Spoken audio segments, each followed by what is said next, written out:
A billionaire tech heir attempts to live as a normal student at Berkeley, only to have his carefully constructed invisibility shattered by a brilliant data science student and her entitled ex-boyfriend. From Invisibility to Love, a data science rivalry and the tech mogul's son. Chapter 1, Variables and Vulnerabilities. Alfred King had mastered the art of invisibility, which was quite an achievement considering he looked like someone had asked an AI to generate generically handsome college student and it had actually delivered perfection. Dark hair that somehow maintained the perfect amount of dishevelment, sharp jawline, eyes the color of expensive whiskey, the whole package. Yet here he was, sitting in the back corner of Berkeley's Data Sci 101 classroom, wearing a hoodie that had seen better days, and jeans with an authentically acquired hole in the knee. Not the designer kind of hole, an actual, I wore these too much hole. Remember, his father, Marcus King, yes, that Marcus King, the man whose tech empire made him a regular fixture on Forbes covers, had told him during their last lunch at some ridiculously expensive restaurant Alfred wasn't supposed to admit he frequented, "College is where you figure out who you are without the money. Trust me, son, everyone wants to be your friend when you're rich. Find out who wants to be your friend when you're just you." Just him. Right, just him with a trust fund that could probably solve world hunger, living in a deliberately shabby studio apartment in Berkeley that cost less per month than his watch. A watch he'd carefully left at home, naturally, replacing it with a $15 Casio that actually kept better time, which was either ironic or just proof that sometimes expensive things were just expensive, not better. The irony wasn't lost on Alfred that his father's advice about authenticity came during a meal that cost more than most people's rent. And that's why understanding data structures is crucial for machine learning applications, droned Professor Chen, a brilliant woman whose teaching style could best be described as effective sedative. Alfred was paying attention, sort of. Okay, he was actually paying attention to the girl 3 rows ahead and 2 seats to the left. Samantha Reynolds. She'd walked into class on the first day wearing a vintage band t-shirt, the Smiths, good taste, ripped jeans, the authentic kind, like his, and Converse that had been drawn on with what appeared to be intricate mathematical formulas and small doodles of cats. She'd sat down, pulled out a battered laptop covered in stickers from various data science conferences and obscure indie bands, and proceeded to ask Professor Chen a question so insightful about algorithmic bias that Alfred had literally forgotten to breathe for a moment. He'd been forgetting to breathe a lot around her for the past 3 weeks. "Pair up for the next assignment," Professor Chen announced, and Alfred's heart decided to perform an entire drum solo in his chest. "You'll be working on a collaborative data analysis project. Choose your partners now." This was it. This was his moment. He'd been psyching himself up for this. He was Alfred King. He'd given a presentation to his father's board of directors when he was 16. He'd negotiated with venture capitalists. He could talk to a girl. He stood up, mentally rehearsing his opening line, casual, friendly, not weird, and watched as Samantha turned around in her seat, her eyes scanning the room, and, "Sammy!" Alfred watched in slow-motion horror as a guy he vaguely recognized from around campus bounded over to Samantha like an overexcited golden retriever who'd been given both Red Bull and poor life advice. Tall, aggressively blonde, wearing a cow football jacket despite the fact that it was 70 degrees outside. "Oh, hey Tyler," Samantha said, her voice noticeably lacking enthusiasm. Actually, her voice had the exact amount of enthusiasm one might have for stepping in gum. "We should totally partner up, just like old times, right?" Tyler's grin was so wide it should have come with a warning label. "Actually, Tyler, I was going to—" "Great, it's settled then. Man, this is going to be just like when we dated, remember? We made such a good team." Alfred watched Samantha's expressions cycle through several emotions, annoyance, resignation, and what appeared to be the facial equivalent of writing an upset email and then deleting it. "We broke up for a reason, Tyler." "Water under the bridge, babe. Besides, you know I'm great with data. I got a B+ in stats last semester." Alfred, who'd gotten a perfect score in every data science course he'd ever taken, including graduate-level ones he'd taken for fun in high school, felt a muscle in his jaw twitch. A B+ in stats? The bar, apparently, was on the floor. Samantha sighed in a way that suggested she was calculating whether the social awkwardness of rejection was worth it versus just suffering through a project with her ex. Alfred made a decision. "Actually, Professor Chen said we could work in groups of 3, he called out, walking over before his brain could catch up with his mouth and inform it that this was a terrible idea. "If you both want a third person." This was a lie. Professor Chen had said no such thing. But Alfred was banking on the fact that she'd already checked out of caring about the specific group configurations. Samantha turned around, and their eyes met properly for the first time, and Alfred's higher brain functions took a brief vacation. Yeah, that could work," Samantha said slowly, a small smile forming. "I don't think we've officially met. I'm Samantha. Sam, really. Nobody actually calls me Sammy except—" "Me! I call you Sammy. Tyler Brennan," Tyler interrupted, extending his hand to Alfred with the kind of aggressive handshake that screamed insecure about masculinity. "You are?" "Alfred King."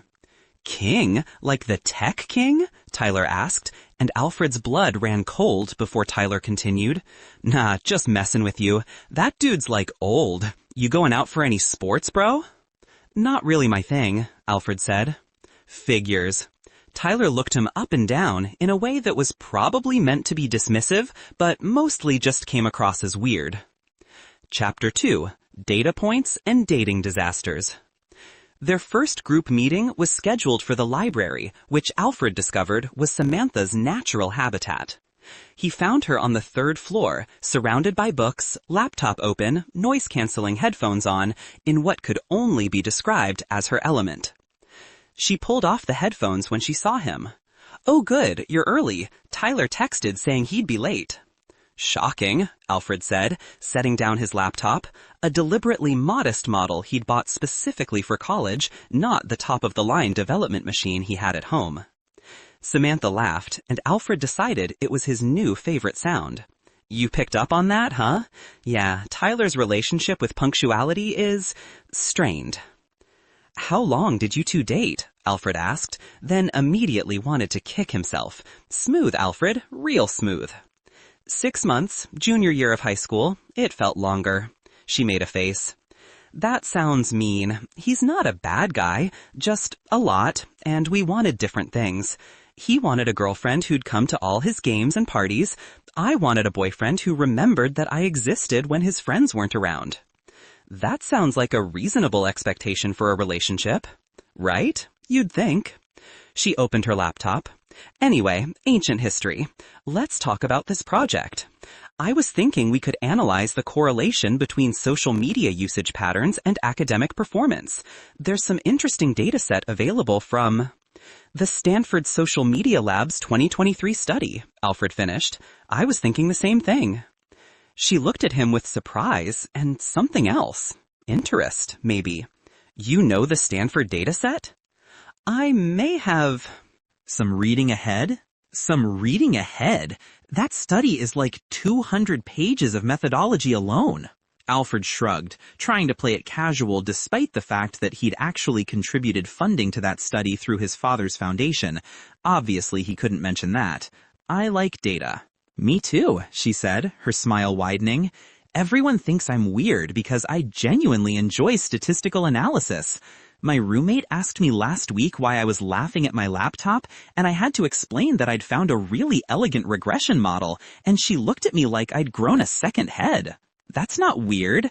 Last week He stopped himself before he could say, "Got excited about a machine learning breakthrough at my dad's company." Got really excited about a sorting algorithm." "Which one?" "What? Which sorting algorithm?" She was testing him. He loved it.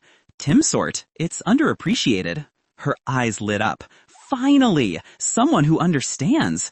Timsort is incredibly efficient for real-world data, but everyone just talks about Quicksort like it's the only option. They were leaning toward each other now, laptops forgotten, and Alfred was pretty sure this was what people meant when they talked about chemistry. Not the boring kind from freshman year, but the real kind. The real kind. The kind that made you forget that you were in a library and had a project to do and a life outside of this moment. Hey! Tyler's voice shattered the moment like a brick through a window. Sorry I'm late. Practice ran long. Coach is really riding us hard about the big game. Samantha leaned back, the spell broken. It's fine. We were just discussing the project approach. Cool. So what are we doing? Something easy, right? I've got a pretty packed schedule with training. We were thinking about analyzing the Stanford social media dataset. The what now? Samantha sighed. It's a comprehensive study about... Sounds complicated. Can't we just do something simple? Like, I don't know, make some graphs about whatever? Alfred watched Samantha's jaw tighten. Tyler, this is an advanced data science course. The assignment is meant to be complex. Yeah, but we don't need to go crazy, right? We're not trying to win a Nobel Prize or whatever. Nobel Prizes aren't awarded for data science, Alfred said, before he could stop himself. Tyler looked at him with annoyance. It's a figure of speech, dude. Right. Sorry. The meeting went downhill from there, with Tyler contributing such helpful suggestions as, can't we just use ChatGPT? And my fraternity brother did a project on beer consumption. That was pretty cool. By the end, they'd agreed to move forward with Samantha and Alfred's original idea, with Tyler promising to definitely help out for sure, bro. As they packed up, Tyler slinging an arm around Samantha's shoulders in a way that made her visibly stiffen, Alfred felt something unfamiliar burning in his chest. It took him a moment to recognize it as jealousy, which was stupid because they'd literally just met and Samantha didn't owe him anything and... Hey, Alfred, Samantha said, ducking out from under Tyler's arm. Want to exchange numbers? For the project. It might be easier to coordinate. Sure, he said, hoping his voice sounded normal and not like his heart was doing backflips. They swapped phones, and when Alfred looked down at the contact she'd created, it said, Sam Reynolds, Pi Nerdface, with little emoji data charts and a nerd face. Tyler, meanwhile, was already walking away, phone to his ear, saying something about, yeah, bro, I'll be there in 10. He didn't even offer to walk me back to my dorm, Samantha said, more to herself than to Alfred. I could walk you back, Alfred offered, if you want, not in a weird way, just in a it's dark outside and Berkeley can be sketchy way. She smiled. I'd like that. Chapter 3. Debugging Relationships. Over the next 2 weeks, Alfred discovered several things about Samantha Reynolds. She took her coffee black with exactly 1 sugar, which she stirred exactly 6 times.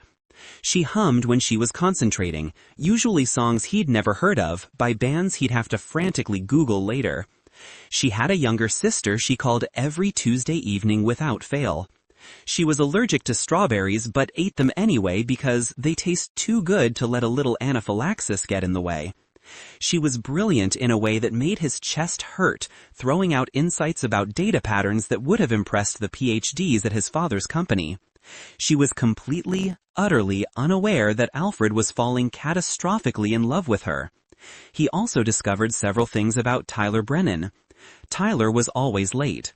Tyler contributed approximately 3% to their project. Tyler had a seemingly infinite capacity to interrupt Alfred and Samantha's conversations. Tyler still referred to Samantha as his girl, despite her correcting him multiple times. Tyler was beginning to suspect that Samantha and Alfred had chemistry, and he wasn't happy about it. It came to a head during their 4th group meeting at Alfred's carefully chosen coffee shop, not too fancy, not too run down, perfect for his normal college student persona. Alfred and Samantha had been deep in discussion about their data visualization approach when Tyler showed up, an hour late, with 3 of his football friends. Yo, sorry, brought some guys. They wanted to meet Sammy. It's Sam, she said through gritted teeth. Right, Sam. This is Chad, Brad, and Thad. Those cannot be real names, Alfred muttered, but apparently not quietly enough because Thad, seriously, gave him a glare. What was that, hoodie boy? Nothing, Alfred said, reminding himself that getting into a fight with someone named Thad was not worth it, no matter how satisfying it might be.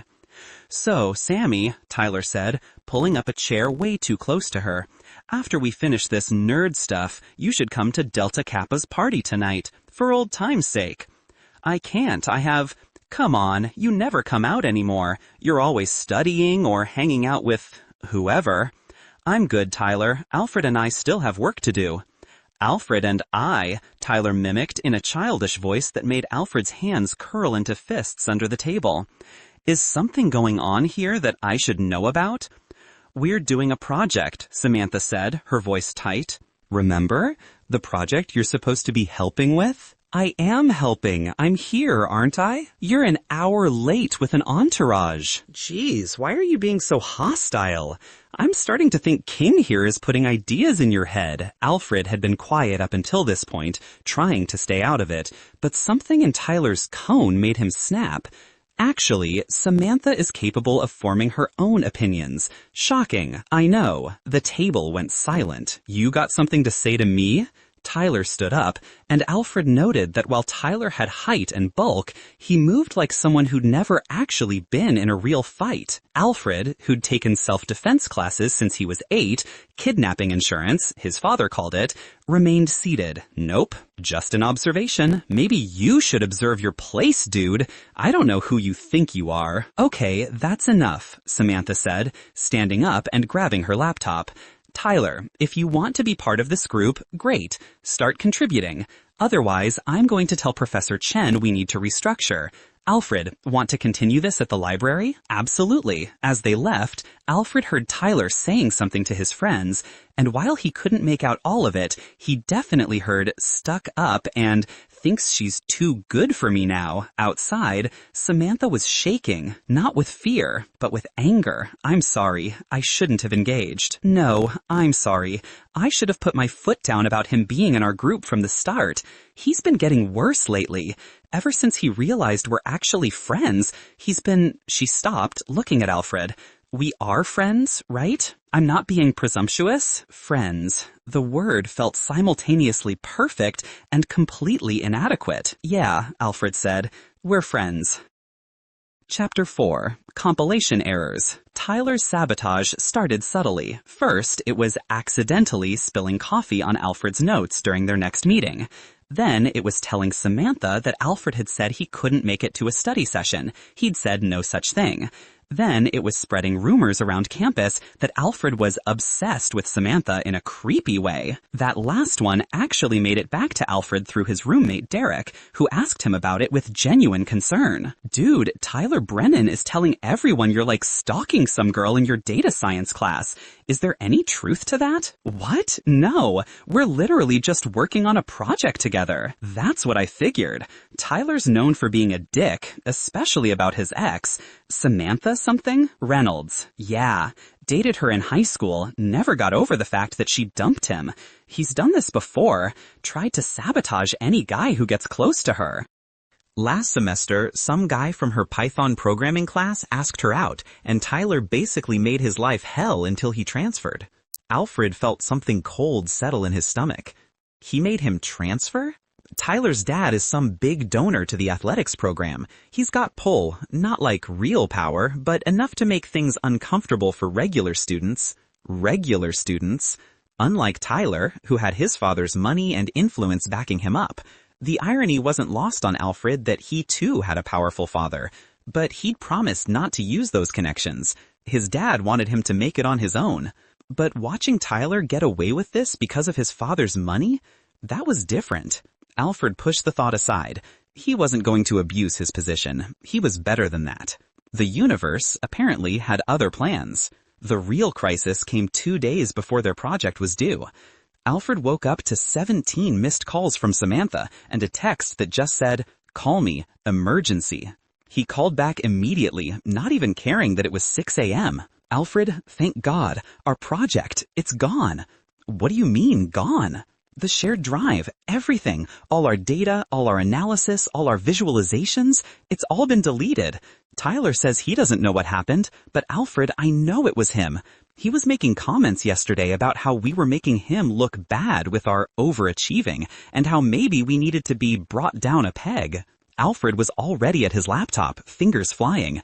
Send me the link to the shared drive. It's empty. There's no point. Just send it. She did. Alfred looked at the empty folder, then did something he'd promised himself he wouldn't do. He opened a different laptop, his real laptop, the one with access to tools and software that weren't exactly consumer grade, and got to work. 20 minutes later, he called her back. Found it. What? How? The files were deleted, but not permanently purged. I was able to recover them from the cache. This was a half-truth. What he'd actually done was use proprietary recovery software from his father's company, the kind that didn't technically exist in the public sphere. Oh my God, you're a genius. Can you send them to me? Already done. But Sam? Yeah? This is the last straw, right? We're telling Professor Chen. There was a long pause. He'll just deny it, and his dad... I don't care about his dad. Another pause. Why are you being so nice to me? Because I'm falling for you, Alfred thought. Because you're brilliant and funny and kind, and you deserve better than some entitled jock who can't handle the fact that you outgrew him. Because we're friends, he said instead. And friends don't let friends get sabotaged by their insecure exes. She laughed, but it sounded a little watery. Friends. Right. Sam? I have to go. But Alfred, thank you. Really, you're kind of amazing. She hung up before he could respond, leaving Alfred staring at his phone and wondering if he'd imagined the something in her voice. Chapter 5. The Algorithm of Revenge. They presented their project 2 days later. It was, objectively, brilliant. Professor Chen actually stopped them twice to ask questions, not because they weren't clear, but because she was genuinely interested in their methodology. Tyler stood off to the side, contributing exactly one sentence. And I helped with data collection. He had not helped with data collection. After class, Professor Chen asked them to stay behind. That was exceptional work, she said. Honestly, graduate-level analysis. I'm particularly impressed with the machine learning model you implemented. Thank you, Samantha said, beaming. I do have one question, though. Tyler, your contribution to this project was... Tyler shifted uncomfortably. I mean, I was part of the team. We all worked together. Interesting, because the metadata on the shared documents shows that every single file was edited exclusively by either Samantha or Alfred. Your name doesn't appear anywhere except on the title slide. Alfred watched Tyler's face cycle through several emotions before landing on defensive anger. That's not fair. I had football practice and... Save it, Mr. Brennan. I've been teaching long enough to recognize a free rider. You'll be receiving a separate grade from your teammates. She turned to Alfred and Samantha. You two, however, can expect an A+. Excellent work. Outside the classroom, Tyler was waiting. Happy now? He spat at Samantha. You made me look like an idiot. You did that yourself, Alfred said. Nobody asked you, King. You know what? I'm done playing nice. You want her? Fine, but I'm not going to make it easy for you. Tyler, what are you... But he was already walking away, phone out, texting furiously. That sounded ominous, Samantha said. He's probably just venting to his bros, Alfred said, but unease settled in his stomach. He was right to be uneasy. The next day, Alfred woke up to an email from the Dean of Students' office requesting his presence for a meeting regarding allegations of academic misconduct. His blood ran cold. The meeting was a nightmare. Tyler had filed a formal complaint alleging that Alfred had hacked into the shared drive and fabricated data to make Tyler look bad. He claimed that Alfred was obsessed with Samantha and was trying to sabotage their friendship. Tyler's word, apparently. These are serious allegations, Dean Morrison said, looking at Alfred over her glasses. Do you have any response? Alfred could have ended it right there. One call to his father, one mention of the King family name, and this would disappear. Marcus King had donated an entire building to Berkeley. Alfred could have this swept under the rug in minutes. But that would mean revealing who he was. That would mean proving his father right about everyone treating him differently because of money. I didn't hack anything, Alfred said carefully. Tyler deleted our project files 2 days before it was due. I was able to recover them using standard data recovery techniques. Any computer science student could have done it. Tyler claims he did no such thing. Tyler claims a lot of things. Did he mention that he contributed 0 work to our project? That Professor Chen called him out for it? That he's been harassing both me and Samantha for weeks? I can't speak to interpersonal conflicts. I'm only concerned with the academic misconduct. Then check the metadata, check the access logs, check everything. You'll see that I'm telling the truth. Dean Morrison looked at him for a long moment. I'll be conducting an investigation. In the meantime, you're on academic probation. If we find evidence supporting Mr. Brennan's claims, you'll be expelled. Expelled for recovering his own work because Tyler's father had money and influence and Alfred was supposed to be nobody? He walked out of the office in a daze, pulled out his phone, and did something he'd sworn he wouldn't do. He called his father. Alfred, is everything okay? Dad, He stopped, took a breath. Actually, never mind. Sorry to bother you. Alfred, what's wrong? Nothing. I need to handle something on my own.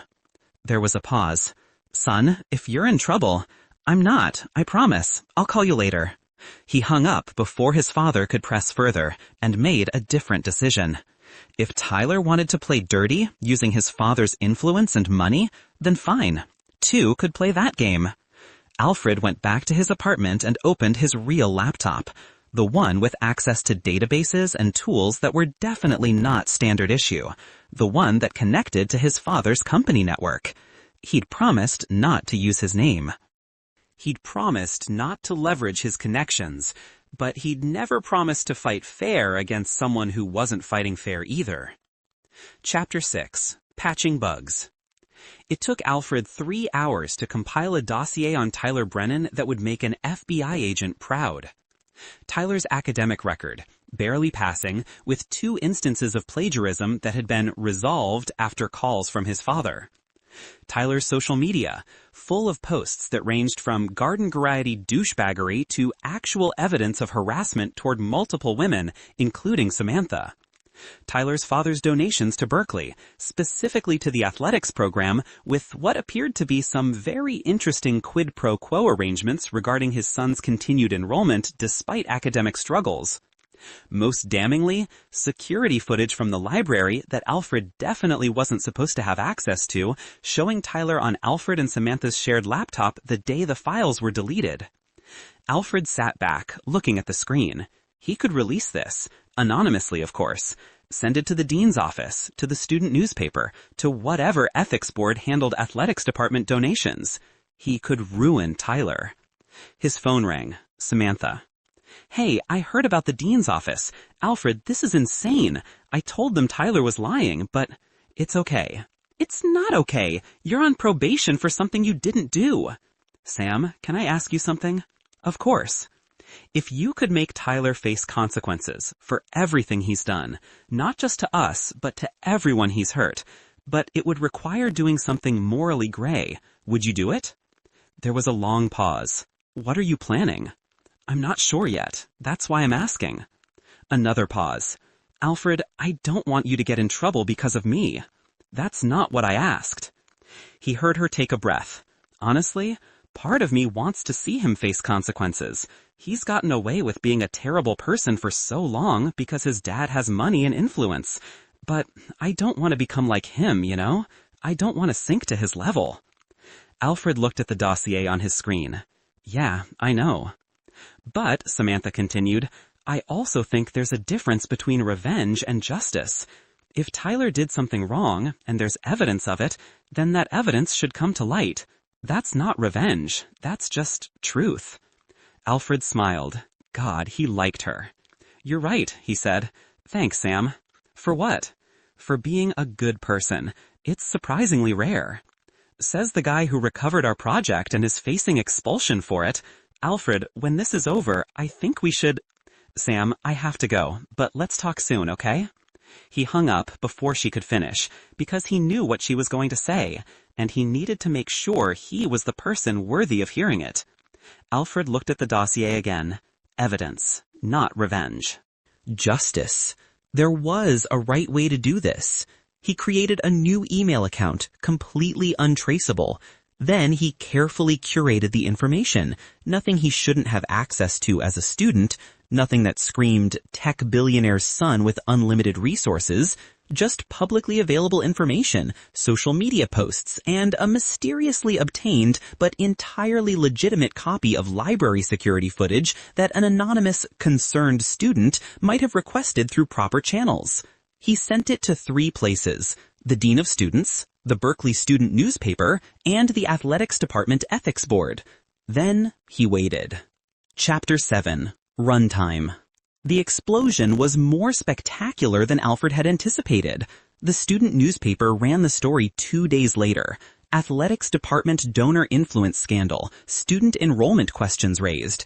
They'd done their own investigation, found more dirt, and Tyler was front and center.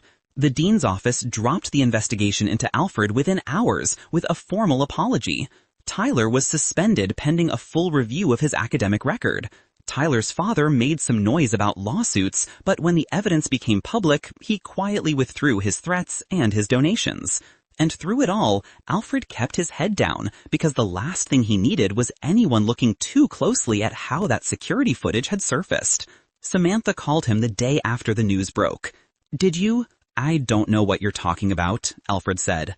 "Alfred, I'm just a regular student who happened to benefit from some excellent investigative journalism." He could practically hear her smiling through the phone. "Right, regular student. Is that why I Googled you last night and found exactly 0 social media presence, 1 very sparse LinkedIn that lists your hometown as California with no specifics, and no digital footprint before college?" Alfred's heart stopped. "I'm private. You're a ghost, which is really impressive in 2024. You know what else is impressive? Your standard data recovery techniques that apparently involved software that, according to my computer science friends, shouldn't exist in the consumer space." "Sam, I'm not mad. I'm just curious.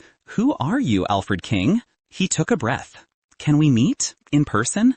This isn't a phone conversation. Cafe Lorenzo. 1 hour." She hung up.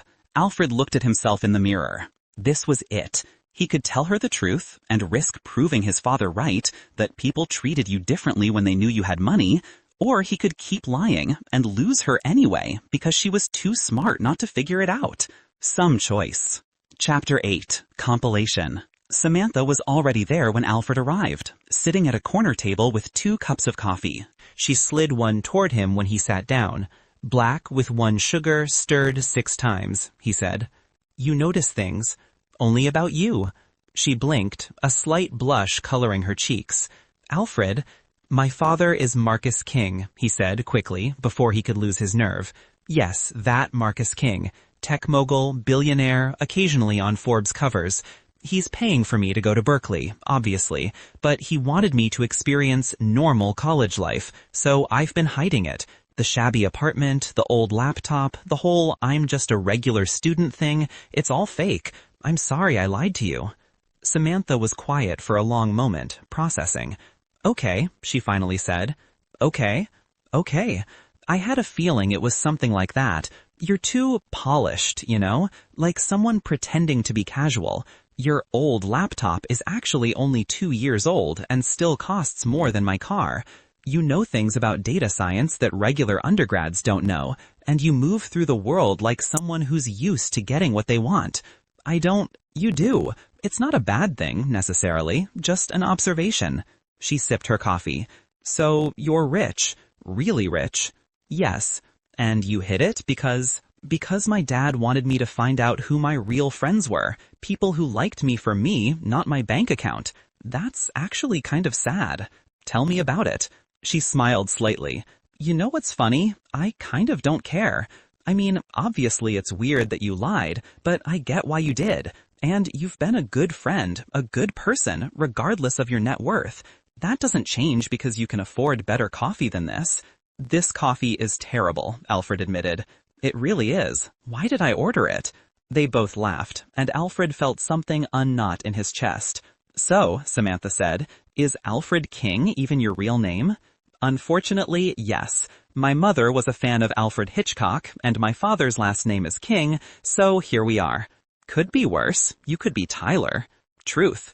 Samantha stirred her coffee absently. "I should tell you something too, in the interest of honesty." "Okay. I knew I liked you during our first group meeting, when you said Timsort was underappreciated, which is possibly the nerdiest thing to find attractive about someone, but there it is." Alfred's brain short-circuited. "You... what?" "I like you, Alfred. Not your money, not your last name. You. The guy who gets excited about sorting algorithms and recovers project files at 6 in the morning, and apparently has the resources to take down corrupt athletics programs, but still shop at Target. I do shop at Target. I know. I saw you there last week. You were very intensely comparing paper towel brands. There's a significant difference in absorption rates." He stopped. "You saw me at Target? I see you a lot of places." "You're not as invisible as you think." They were leaning toward each other again, and Alfred was reminded of that first day in the library before Tyler had interrupted. "Can I ask you something?" Alfred said. "Sure." "If I wanted to kiss you right now, would that be okay?" Samantha's smile could have powered a small city. "I thought you'd never ask." So he did. And it was better than any algorithm, more elegant than any code, more perfect than any dataset. When they finally broke apart, Samantha was grinning. "So, billionaire boyfriend, does this mean you're going to buy me expensive things?" "Absolutely not. I'm going to buy you reasonably priced things that show I pay attention to what you like." "Good answer." "Although," Alfred said, "I should probably tell you that my dad's going to want to meet you eventually. He can be intense." "I can handle intense. I dated Tyler, remember?" "Fair point." Samantha's phone buzzed. She glanced. "You're not as invisible as you think." They were leaning toward each other again, and Alfred was reminded of that first day in the library before Tyler had interrupted. "Can I ask you something?" Alfred said. "Sure." "If I wanted to kiss you right now, would that be okay?" Samantha's smile could have powered a small city. "I thought you'd never ask." So he did. And it was better than any algorithm, more elegant than any code, more perfect than any dataset. When they finally broke apart, Samantha was grinning. "So, billionaire boyfriend, does this mean you're going to buy me expensive things?" "Absolutely not. I'm going to buy you reasonably priced things that show I pay attention to what you like." "Good answer." "Although," Alfred said, "I should probably tell you that my dad's going to want to meet you eventually. He can be intense." "I can handle intense. I dated Tyler, remember?" "Fair point." Samantha's phone buzzed. She glanced at it and laughed. "Speaking of Tyler, he's texting me from a burner number. Says he's going to make us regret ruining his life." Alfred felt a familiar anger rise. "Want me to—" "Nope, I'm blocking him. Again. He's not worth the energy." She looked at Alfred seriously. "We're done with revenge, right? We're better than that?" "We're better than that," Alfred agreed. "Good, because I have a much better idea for what we should do with our time." "Oh yeah? What's that?" "There's an advanced machine learning seminar next semester. I was thinking we could take it together, as partners." "Academic partners?" "And the other kind, if you're interested." Alfred kissed her again, softer this time. "I'm very interested." Epilogue. Final output. 3 months later, Alfred sat in his father's office in San Francisco, Samantha beside him, holding his hand. Marcus King looked between them with an expression Alfred couldn't quite read. "So," his father said finally, "you told her?" "I told her." "And she's here because—" "Because she wanted to meet you," Samantha said, "and because Alfred said you might be skeptical that I'm with him for the right reasons." Marcus raised an eyebrow. "And you're here to convince me otherwise?" "No, sir. I'm here to tell you that I don't particularly care if you approve. I like your son because he's brilliant and kind and funny. The fact that he's also rich is honestly kind of annoying, because now I have to wonder if people think I'm a gold digger." Alfred winced. "Sam?" But his father was laughing, actually laughing. I like her, Marcus said. She's got spine. Alfred, you did good. Thanks, Dad. Although I am curious how you handled that Tyler situation, the one you very carefully didn't tell me about until after it was resolved. Alfred and Samantha exchanged glances. Let's call it applied data science, Alfred said. With a minor in justice, Samantha added. Marcus King smiled. Well, it seems my son learned something at Berkeley after all. Not just who his real friends are, but how to be one. Later, as Alfred and Samantha walked through San Francisco, she squeezed his hand. Your dad's nice. He's coming around. So, billionaire boyfriend, what's next for us? Alfred pretended to think. Well, we've got that machine learning seminar next semester. Then maybe we'll build a startup together. Something ethically minded, using data science for social good. I like it. Very Silicon Valley of us.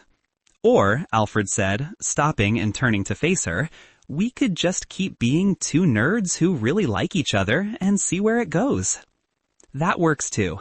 She kissed him right there on Market Street, and Alfred thought about algorithms and data patterns and how sometimes the best outcomes were the ones you couldn't predict. Hey, Alfred? Yeah. Thanks for recovering our project that day, and for everything after. Thanks for being worth it. They walked on, two data science students in love, leaving Tyler and revenge and pretense behind them. Sometimes the best code was the simplest. Be honest, be kind, and be with someone who appreciates a good sorting algorithm. Everything else was just noise in the data. The end. The end. I love making these videos for you. If you liked this story, then please like, subscribe to my channel, and switch on the notifications for more entertaining stories. Please also leave a comment for any story suggestions.